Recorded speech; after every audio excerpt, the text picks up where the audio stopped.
आदाब नाज़रीन, आप देख रहे हैं गुलिस्तान न्यूज़। 12 बज चुके हैं। उर्दू खबरनामा लेकर मैं आपका मेज़बान गौहर कुछ आपकी खिदमत में हाजिर। तफसीलात से पहले नजर डालते हैं सुर्खियों पर।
और अब पेश है खबरों की तफसील। सबसे पहले बड़ी खबर जम्मू कश्मीर के हवाले से, जहां महकमा तालीम ने असातिज़ा की डिग्रियों की तस्दीक शुरू कर दी है। बड़ी खबर जम्मू कश्मीर के हवाले से, एक नया फरमान इंतजामिया की जानिब से जारी कर दिया गया है। महकमे के मुताबिक अपनी सर्विस के दौरान मुख्तलिफ शोबों में पोस्ट ग्रेजुएट या मास्टर्स करने वाले असातिज़ा की डिग्रियों की जाँच वक्त की ज़रूरत है, ताकि उन असातिज़ा की फहरिस्त तैयार की जा सके जिन्होंने मुख्तलिफ शोबों में डिग्रियां डिस्टेंस या दीगर किसी तरीकाकार के जरिए हासिल की हैं। महकमा ने माजी में मुतअद्दिद मौक़ों पर हिदायत जारी की हैं। तहा महकमा की ह्यूमन रिसोर्स मैनेजमेंट सेक्शन ने कहा है कि कई असातिज़ा की डिग्रियों की तस्दीक नहीं हो सकी है।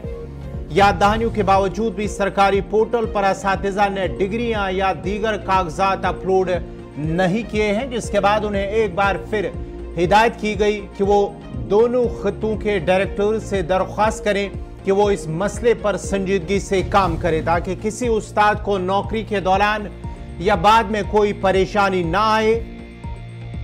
मुतलका हुकाम ने 15 अगस्त 2023 तक या इससे पहले जरूरी मालूमात फराम करने की असातिज़ा को हिदायत जारी कर दी है। 15 अगस्त तक सरकारी पोर्टल पर दिए गए लिंक पर तफसीलात जमा की जा सकती है।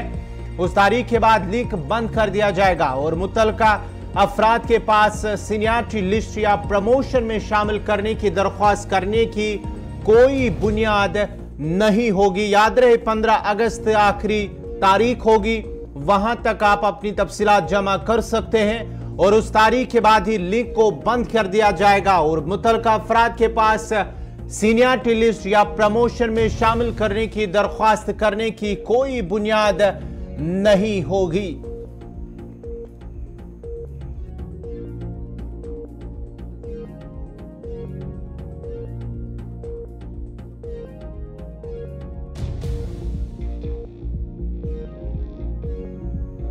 बढ़ते आगे जम्मू कश्मीर के हवाले से एक और बड़ी खबर राशन के हवाले से, जहां PHH और AAY जुमरे के तहत आने वाले राशन कार्ड सार्फिन की सरनौ छानबीन करने के अहकामात भी जारी कर दिए गए हैं। जॉइंट डायरेक्टर महकमे खुराक सिविल सप्लाईज उमूर सार्फिन कश्मीर की जानिब से गुज़श्ता रोज एक हुक्मनामा जारी कर दिया गया, जिसमें महकमे के तमाम असिस्टेंट डायरेक्टरों से कहा गया है कि वो अपनी हदूद या दायरे इख्तियार में आने वाले इलाकों राशन डिपो में दर्ज या रजिस्टर शुदा BPL और AAY राशन कार्ड होल्डरों की दोबारा तस्दीक मुकर्ररा वक्त में मुकम्मल करें। उन्होंने तमाम असिस्टेंट डायरेक्टरों को हिदायत दी है कि वो गैर मुस्तहिक सार्फिन यानी कि राशन कार्ड होल्डरों का पता लगाने के लिए तरजीह कुंबू, जिनमें PHH और AAY के तहत इजरा शुदा राशन कार्डों की सरनौ दोबारा तस्दीक करे। मुतलका जॉइंट डायरेक्टर ने अपने जारी करदा हुक्मनामे में कहा कि तरजीह कुंबू, जिनमें PHH और AAY जुमरे के गैर मुस्तहिक राशन कार्ड होल्डरों का पता लगाकर उनके हक में जारी करदा ऐसे राशन कार्ड मनसूख करे। जम्मू कश्मीर में मुख्तलिफ स्कीमों के तहत राशन कार्ड सार्फिन या आसपास की राशन की दुकानों या सरकारी डिपों से सब्सिडी वाले नरखों पर राशन खरीद सकते हैं। रजिस्टर्ड सार्फिन को अलग अलग जुमरों में रखा गया है और इसी हिसाब से उनके हक में राशन कार्ड इजरा किए गए हैं। PHH और AY जुमरे में आने वाले सारिफीन को काफी कम निर्खों पर राशन फराहम किया जाता है और ये कि साल 2020 से मरकजी सरकार की जानिब से इन दोनों जुमरों में आने वाले सारिफीन को फी राशन कार्ड 5 किलोग्राम राशन मुफ्त फराहम किया जाता है और इसलिए ज्यादा से ज्यादा सारिफीन ने AY और BPL वाले राशन कार्ड लिए हैं। एक अंदाजे के मुताबिक कश्मीर वादी में इन दोनों जुमरों में आने वाले राशन कार्ड होल्डरों की तादाद तकरीबन 16 लाख बनती है, जिनमें से 9,86,434 ने AY जुमरे में राशन कार्ड लिए हैं। महकमे खुराक सिविल सप्लाईज उमूर सारिफीन को यह शिकायत मिली कि गैर मुस्तहिक अफराद या कुंभों की एक बड़ी तादाद भी तरजीह कुंभों जिनमें PHH और AY कार्ड लेने में कामयाब हो गई है।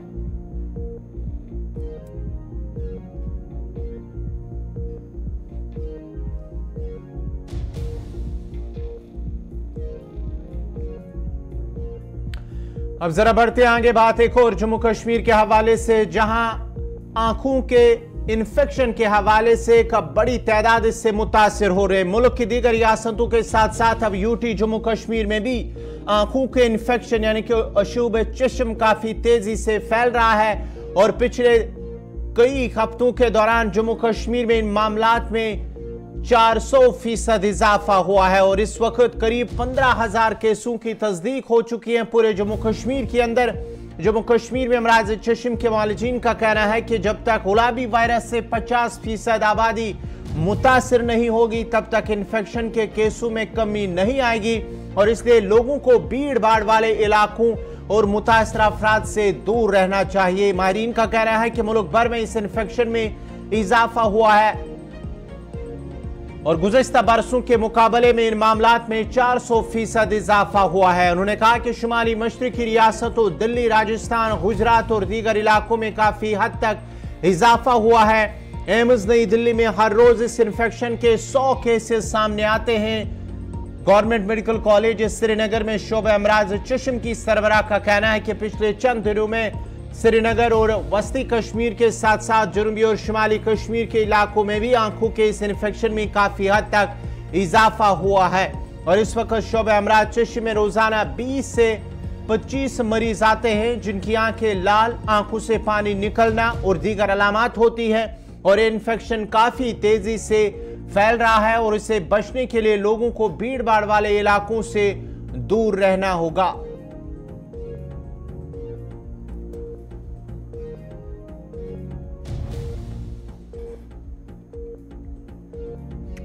और अब भारत और चीन के हवाले से, भारत और चीन के दरमियान लाइन ऑफ एक्चुअल कंट्रोल पर जारी कशीदगी के बीच मुज़ाकरात का एक नया बाब देखने को मिल रहा है और ये नया सिलसिला बहुत जल्द जारी होगा और इम्कान है कि हिंदुस्तान और चीन 14 अगस्त को कोर कमांडर सतह की बातचीत का 19वां दौर मशरकी लद्दाख सेक्टर में चिशूल मोल्डो मीटिंग पॉइंट पर मुनक्कद करेंगे ताकि दोनों ममालिक के दरमियान 3 साल से जारी फौजी तातुल को हल किया जा सके।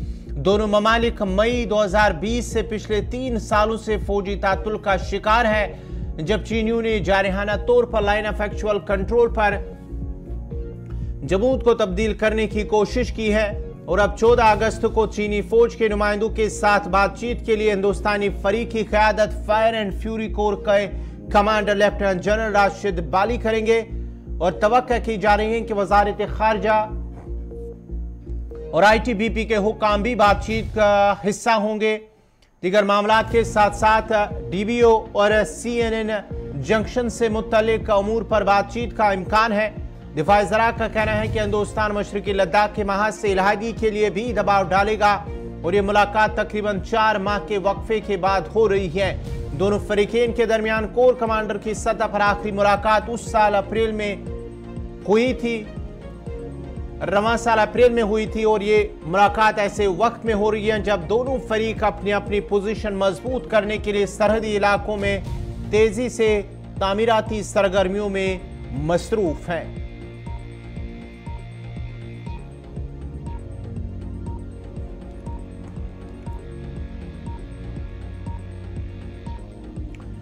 जनूबी कश्मीर के अवंतीपुरा के सेल इलाके में यात्रा ड्यूटी पर तैनात सीआरपीएफ के 112 बटालियन से वाबस्ते एक एहलकार ने खुद को गोली मारकर जिंदगी का खात्मा कर लिया।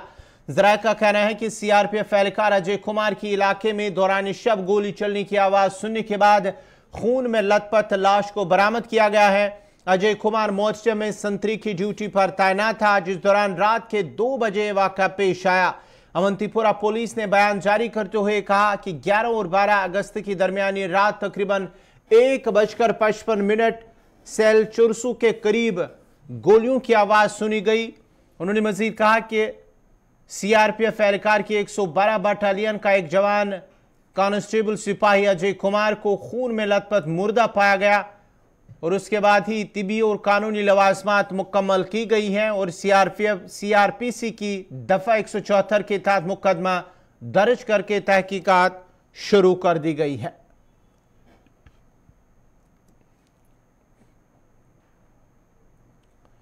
जम्मू में पैंथर पार्टी ने पेट्रोल, डीजल, अशिया खुर्दनी और प्रॉपर्टी टैक्स के साथ साथ महंगाई, बेरोजगारी के खिलाफ एहतजाज करते हुए कहा कि मरकजी सरकार की गलत पॉलिसियों की वजह से जम्मू कश्मीर के लोग इंतहाई बदतरीन मुश्किलात से दो चार हो रहे हैं। पार्टी के सीनियर लीडर हर्षदेव सिंह की क़यादत में पार्टी के सैकड़ों कारकुनों ने एहतजाज किया और बीजेपी और मरकजी सरकार के खिलाफ नाराबाजी की।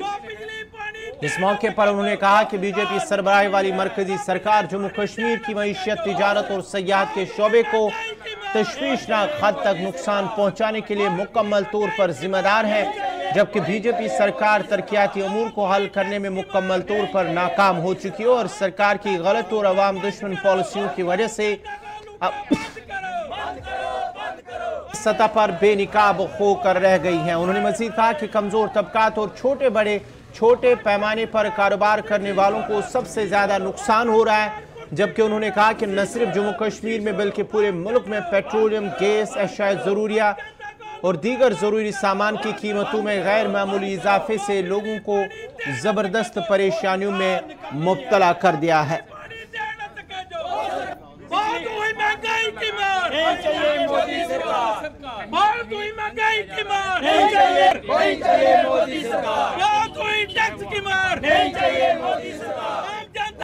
जिस तरीके से आम नागरिक को निचोड़ा जा रहा है और जिस तरीके से अत्याचार, जिस तरीके से जुल्म ढाए जा रहे हैं आम लोगों के ऊपर, वो आज तक इतिहास में कभी नहीं हुआ। मोदी जी सत्ता में आए थे ये कहकर के बेरोजगारी को दूर करेंगे, महंगाई को दूर करेंगे, लेकिन जिस तरीके से लोगों की खाल उधेड़ी जा रही है, महंगाई के नाम पर लोगों की जेबों के ऊपर डाका डाला जा रहा है, टैक्स की मार दी जा रही है, हर एक आम जरूरत की जो वस्तु है उसके दाम में जितनी वृद्धि हुई है वो आज तक कभी भी देखने को नहीं मिली। चाहे वो आटा चावल का भाव हो, चाहे वो पेट्रोल डीजल का भाव हो, चाहे वो गैस का भाव हो, और अभी स्मार्ट मीटर लगाने की प्रक्रिया शुरू कर दी है, बिजली कहीं है ही नहीं है। टीवी पर ऐलान करने से कि 24 घंटे बिजली दे रहे हैं, लोगों की समस्याओं का हल नहीं होगा।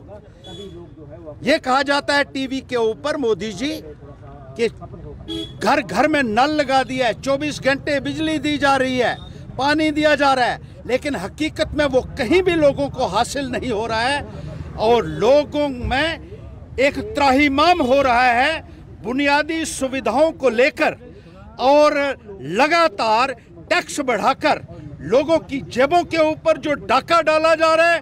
मैं कहना चाहता हूं कि मोदी जी, आपको सत्ता में बने रहने का कोई अधिकार नहीं है, ये सरकार जानी चाहिए। और आम नागरिकों से हम ये अपील करना चाहते हैं कि आने वाले वक्त में ये इकट्ठा होकर इस सरकार को चलता कीजिए, क्योंकि आने वाले वक्त में ऐसा लगता है कि ये सरकार आपके जीने के ऊपर भी टैक्स लगा सकती है कि आप कितने साल जिए हैं। जो हिसाब चल रहा है ये एक बहुत ही जो दुर्भाग्य बनी हुई है, और इस संदर्भ में लोगों को इकट्ठा होना होगा और एक सुर में आवाज़ उठानी होगी। जब तक भारतीय जनता पार्टी की सरकार नहीं जाती है तब तक लोगों की समस्याओं का समाधान। जम्मू के भगवती नगर इलाके में स्मार्ट मीटरों की तनसीब के खिलाफ मकामी लोगों ने एहतजाज किया। लोगों ने सड़कों पर आकर एहतजाजी मुजाहरे किए और इल्ज़ाम लगाया कि हुकूमत को गरीबों का कोई ख्याल नहीं है। मुजाहरीन ने कहा है कि मौजूदा दौर में वो मीटरों के हिसाब से बिजली फीस अदा करने से कासिर है। उनके मुताबिक हुकूमत को इस संगीन मसले की ओर तवज्जो मबज़ूल करनी चाहिए और इन लोगों को मुस्तस्ना रखा जाए जो गरीबी की सतह से नीचे ज़िंदगी गुजर बसर कर रहे हैं। स्मार्ट मीटर हटाओ, गली गली में शोर है, शोर है, बिजली वाले शोर है, गली गली में शोर, गली गली में शोर। आज का ये प्रदर्शन हमारा स्मार्ट मीटर जो बिजली विभाग द्वारा यहाँ इंस्टॉल किए गए हैं, जो कि पूरी तरह से आम जनता ने इसको नकारा है, क्योंकि ये जो है पब्लिक हित में नहीं है। आप देख सकते हैं पहले वाले मीटर जो थे, क्या आन पड़ी लोगों को इस तरह से परेशान करने की, क्योंकि पहले वाली मीटर भी तो रीडिंग देते थे, मीटर रीडर आता था और मीटर रीडिंग अपनी नोट होती थी। उसके बाद लोग जो हैं, आम लोग जो हैं, वो भी अपनी रीडिंग खुद अपने पास भी रखते थे कि कल को जो फ्लक्चुएशन का डिफरेंस रहेगा, बीच में कोई डिफरेंस रहेगा, वो हम जस्टिफाई कर पाएंगे। लेकिन इन्होंने जो मीटर है ये इतने बड़े बड़े पोल्स पे लगा दिए गए हैं, 10-10, 20-20 फुट की ऊंचाई पर। ना ही इंसान को पता लगता है हमारी बिजली कितनी यूटिलाइज हो रही है, ना ही वो अपनी मीटर रीडिंग नोट कर सकता है। एक बात। दूसरी बात ये, जो मीटर पहले वाला मीटर, एक हमारे स्थानीय निवासी हैं, उन्होंने पहले वाला मीटर भी अपना रखा और नया मीटर भी इंस्टॉल किया। पहले वाले मीटर पे रीडिंग आ रही है 250, नए मीटर पे रीडिंग आ रही है 450। क्या इसको जस्टिफिकेशन कर सकते हैं बिजली विभाग वाले? क्योंकि इनके पास कोई विभाग, जो जिस इंसान का बिजली का बिल 800,000 तक आता था, आज वो बिजली का बिल 5 से 6,000 आ रहा है। आप यकीन मानोगे, हमारे खुद के घर का बिल एक महीने का 91,000 रुपये बिल आया है। क्या मैं पूछ सकता हूँ प्रशासन से कि इस तरह से क्यों इतने ज़्यादा करप्शन जो बिजली विभाग में देखी जा रही है, ये जवाबदेही किसके पास है? इसीलिए मेरा माननीय उपराज्यपाल से एक निवेदन है कि इस तरह से आम गणमान्य लोगों को परेशान मत कीजिए। और जिस तरह से लोगों ने आज प्रदर्शन किया है, 10, 12, 15 दिनों में अगर ये मीटर नहीं उतारे गए, हम इसी तरह से ये प्रदर्शन जारी रखेंगे। और गली गली में शोर है। चंद रोज कबल बीजेपी लीडर RS पचानिया और दलीप सिंह के अहल खाना की एक टीम ने उधमपुर राचिया के रिहायशी दलीप सिंह के बेटे माघत राम की पुलिस हिरासत में मौत के हवाले से SSP उधमपुर से मुलाकात की थी और SSP उधमपुर ने 1 हफ्ते का वक्त मांगा है और इंसाफ की यकीन दहानी कराई है।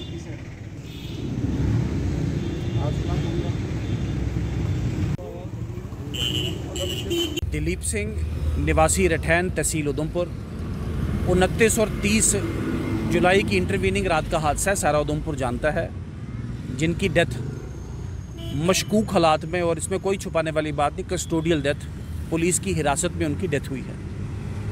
और पुलिस ने और प्रशासन ने 2 हफ्ते का समय मांगा था। आज तकरीबन 13वां-14वां दिन हो गया और आज तक इसमें कुछ नया उभरा नहीं है। SSP महोदय से डिटेल से इसमें बात हुई है। पहले कि इतनी बड़ी बात क्या थी कि वुमेन सेल का एक स्क्वाड अस्पताल से आके उन्हें उठाएगा, जबकि वहाँ पे पुलिस चौकी अपनी डिस्ट्रिक्ट हॉस्पिटल में मौजूद है, उनको लिफ्ट करेगा और फिर उधर ले जाएगा और फिर वहाँ पे बिठाएगा। रात के अंधेरे में किसी आदमी को बिना पर्चे के, बिना किसी रिपोर्ट के, बिना कोई दरखास्त के उठाना। फिर दूसरा, अगर उनको उठाया तो क्या उनका को मेडिकल या मेडिकल के साथ क्या को मजिस्ट्रेट के सामने पेश करने की कोशिश की गई? सवाल है, नहीं की गई। और फिर कहा जाता है, जैसा कि ये फैलाया जा रहा है, जी उनको हार्ट अटैक हो गया। अरे भाई, हार्ट अटैक हुआ, अगर हुआ तो पुलिस कस्टडी में, अस्पताल में तो हुआ नहीं, 5 मिनट का फासला है। और इसमें कोई छुपाने वाली बात नहीं, जो तथ्य सबके सामने कि ही वॉज ब्रॉट डेड। जब अस्पताल में लाया गया, वो मृत उनको घोषित किया गया। सबसे पहले इसका पोस्टमार्टम, FSL और विसरा रिपोर्ट जल्द से जल्द आए। जो भी युक्त, जिसे कहते हैं पुलिस के ऑफिसर साहिबान या अस्पताल इंतज़ामिया के ऑफिसर साहिबान, उन पे क्या एक्शन किया जाएगा। DM साहब जिन्होंने 15 दिन या 2 हफ्ते मांगे थे, उनकी रिपोर्ट का क्या है, या IDC साहब क्या कर रहे हैं। तो इस विषय में इनके साथ खुल के बात हुई है। 1 हफ्ता और आज हमसे मांगा गया और 20 तारीख के बाद फिर दोबारा तय किया गया कि हम बैठेंगे और उसमें तय करेंगे कि इस सारे तथ्य को कैसे हम लोग सब ने प्लान किया है और कैसे लगाया है। और 20 तारीख के बाद ही इसमें आगे का फ्यूचर कोर्स ऑफ एक्शन क्या लगता है डिटेल तारीख पे तारीख जो है वो मिल रही है? देखें, कुछ टेक्निकलिटीज़ हैं, कुछ साइंटिफिक एविडेंस है, और अगर नहीं होगा तो कानून तो अपनी प्रक्रिया लेगा। दोषियों को जिसे कहते हैं खाली तो नहीं जाने देंगे कम से कम, और ख़ासकर जो गरीब परिवार है जिनका बिल्कुल एक छोटा सा जिसे कहते हैं गुजर बसर, वही एक ब्रेड ऑनर अपने परिवार का जिसे कहते हैं गुजर बसर करने वाले आदमी थे। एक उनकी सपोर्टलेस उनकी वाइफ, 2 बच्चे जिसमें से एक बच्चा उनका हैंडीकैप्ड है, और एक बुज़ुर्ग परिवार। इस सारे परिवार का अपने आप में जिसे कहते हैं एक सहारा लेके चलें, या जिसे कहते हैं अंधे की लाठी, पूरे परिवार की लाठी वही थे। और परिवार को भी शौक़ हुआ है, समाज को भी शौक़ हुआ, लोगों को भी शौक़ हुआ है, और इसी विषय में आज बात हुई है। काफ़ी कंस्ट्रक्टिव बात की गई है। 20 तारीख तक समय मांगा गया। हमें उम्मीद है कि 20 तारीख तक इसमें कुछ क्रेडिबल स्टेप लेके जिसे कहते हैं इंतज़ामिया और पुलिस प्रशासन सामने आएगा। और अगर हम उससे इनकी कार्रवाई से, इनके काम करने से, रवैये से संतुष्ट नहीं हुए तो 20 तारीख के बाद इस पर बैठ के इस पर डिटेल जिसे कहते हैं एक मंथन किया जाएगा और आगे की कार्रवाई आपके साथ। जनूबी कश्मीर के पुलवामा में इंतज़ामिया की जानिब से एक बड़ी तिरंगा रैली का इनेकाद किया गया है, जिसमें स्कूली बच्चों के साथ साथ ज़िला इंतज़ामिया और पुलिस से वाबस्ता अफसरान भी शामिल थे। ये रैली वुमेन्स डिग्री कॉलेज से शुरू हुई और सर्कुलर रोड पुलवामा पर इख्तिताम पजीर हुई। इस मौके पर तिरंगा रैली में ज़िला तरक्याती कमिश्नर पुलवामा डॉक्टर बशारत कोयूम और SSP पुलवामा मोहम्मद यूसुफ की क़यादत में रैली निकाली गई है, और उसके साथ साथ ही मुख्तलिफ स्कूलों से आए हुए बच्चों और दीगर अफसरान ने भी इस रैली में शिरकत की।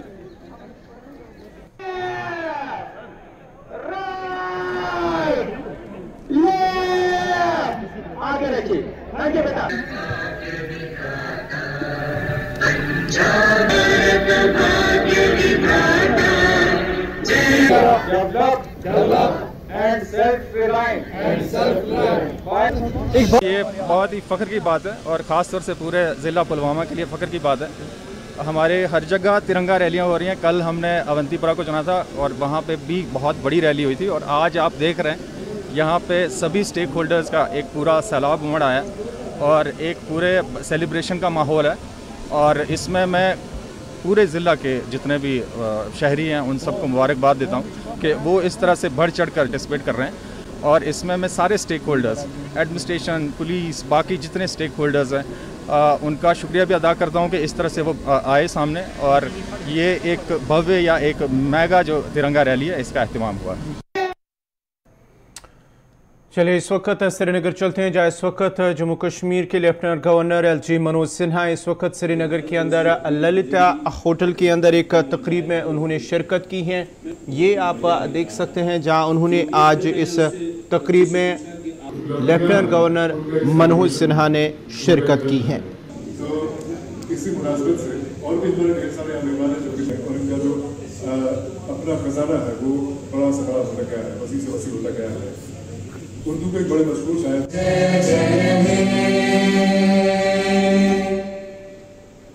शुक्रिया बहुत बहुत आप सबका। आज के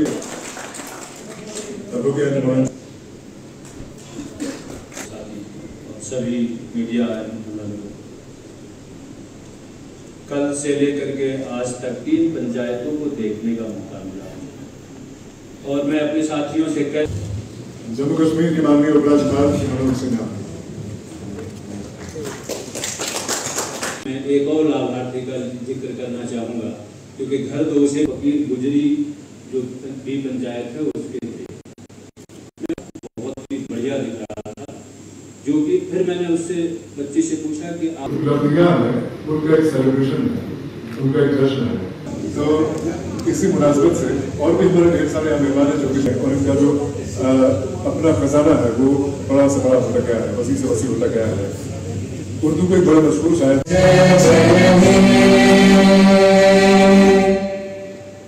तो तो ये थे मनोज सिन्हा श्रीनगर के अंदर, और इसके साथ साथ ही chief secretary doctor Arun Kumar Mehta भी मौजूद थे, और दिगर ज़िला जो श्रीनगर इंतज़ामी के अफसरान और जम्मू कश्मीर इंतज़ामी के अफसरान भी इसमें मौजूद थे। इस वक्त doctor Farooq Abdullah national conference के सीनियर लीडर, सदर और रुकन पार्लियामेंट डॉक्टर फ़ारूक अब्दुल्ला क्या कुछ कह रहे हैं, देखते हैं। दोनों मुल्कों के में दिल साफ होना चाहिए। दिखावट बहुत होगी, मगर जब तक कश्मीर के मामले में दोनों मुल्क ईमानदारी से नहीं बात करेंगे, तब तक ये सब तमाशा है।